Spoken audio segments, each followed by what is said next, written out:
What's up, everybody? This is ODC, that's me, and I'm back with another action figure review. This is my review of the Marvel Legends Wolverine series. Wolverine, sorry, I almost said Cyclops.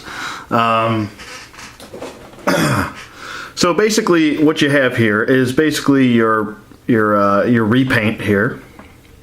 Pretty well done. Do like this this look for Wolverine.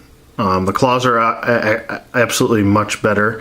I think the best set of claws that we've ever gotten for a Wolverine figure.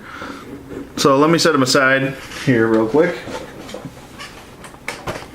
Here's the packaging.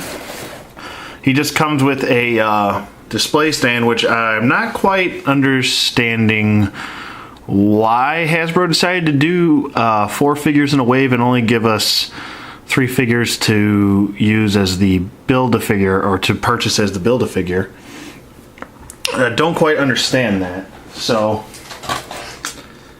yeah. They should have just given us 5 figures in this wave instead of kind of forcing us to buy a wave that has doubles and triples in it for $160, I believe it is going for. So not quite sure what they were thinking on that one, because there's really only 4 figures in this wave.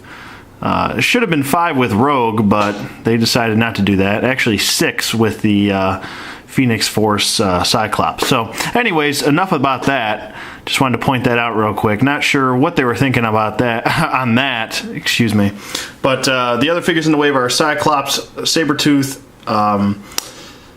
Wolverine obviously here, and you have Emma Frost, but they've shown us Rogue, which I would have much rather had over Emma Frost. But still, nonetheless, I have the 2 figures that I wanted from this wave, and pretty happy with them. Excuse me.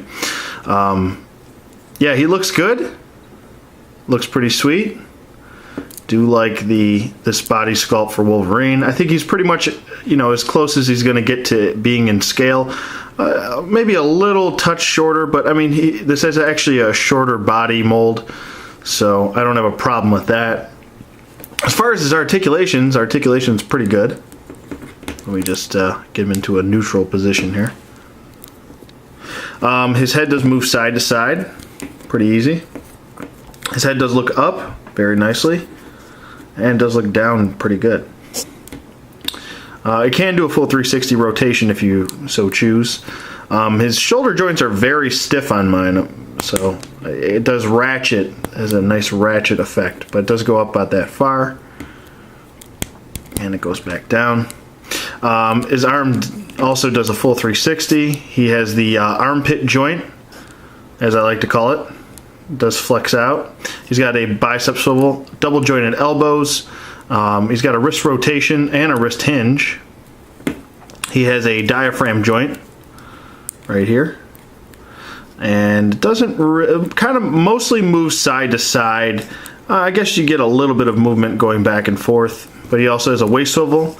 He's got disc hips, which is very strange. I'm surprised they didn't just give him the T-jointed hips like Cyclops, but he does have the disc hips, so you have to turn this and then push it forward. And then obviously twist the upper thigh swivel, which he also has.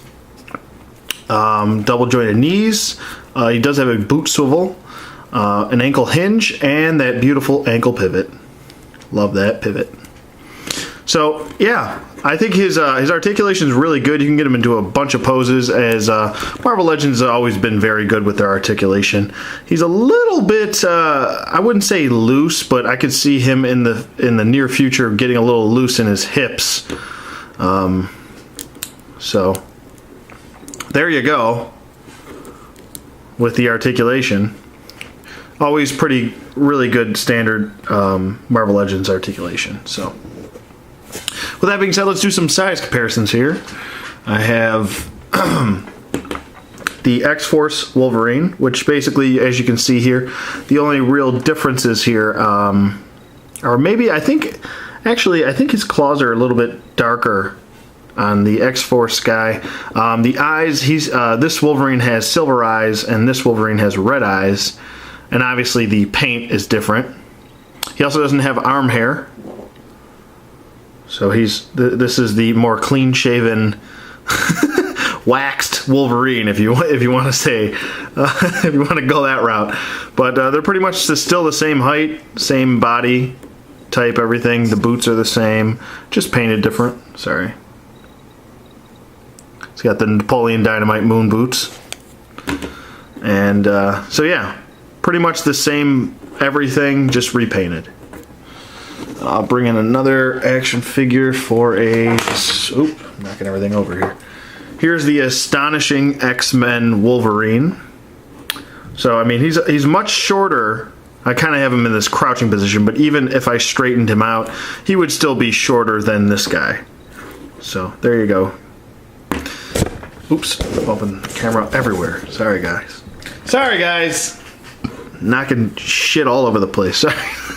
But, yeah, so this guy definitely looks really cool. I don't have any problems with the paint. Maybe just a couple spots here on the shoulder, and maybe a little bit of slop right there. But nothing too crazy.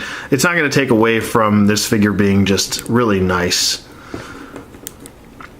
I'm not quite sure if I really like the other figures in the wave. Emma Frost seems kind of lackluster to me. I'm not digging the whole Sabretooth without his mane. So I don't know. I'm not quite sure if I want to pick the other ones up. And so... But yeah, I have picked up another figure in this wave, and it obviously is the Cyclops, because I think he looks great. So... yeah, I'm going to recommend this figure. If I had to rate him, I'm probably going to give him... I'm probably going to give him an 8.5.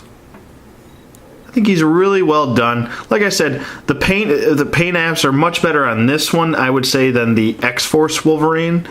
So, yeah, I'm definitely going to recommend this figure. He's pretty good. I think him and Cyclops are the two strongest in the wave. And yeah, go out and get yourself some bub. But he's got like a little slop on the... I wonder if I could take that off. I'm not going to bother with it. But yeah, so there's my review of the Marvel Legends Wolverine series internet exclusive. It is an internet exclusive. The Build-A-Figure series of Puck Wolverine figure. So I hope you guys enjoyed this review. Let me know what you guys think in the comments below, and I will see you guys on the flip side.